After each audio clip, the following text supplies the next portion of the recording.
অনেক দিন থেকেই আমার একটা পাহাড় কিনবার শখ, কিন্তু পাহাড় কে বিক্রি করে তা জানি না। যদি তার দেখা পেতাম, দামের জন্য আটকাতো না। আমার নিজস্ব একটা নদী আছে, সেটা দিয়ে দিতাম পাহাড়টার বদলে। কে না জানে পাহাড়ের চেয়ে নদীর দামই বেশি। পাহাড় স্থাণু, নদী বহমান।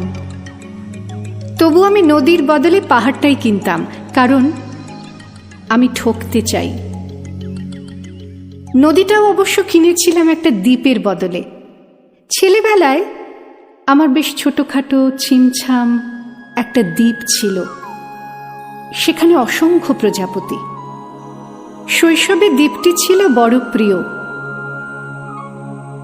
আমার যৌবনে দ্বীপটি আমার কাছে মাপে ছোট লাগলো। প্রবহমান ছিপছিপে তন্বী নদীটি বেশ পছন্দ হলো আমার।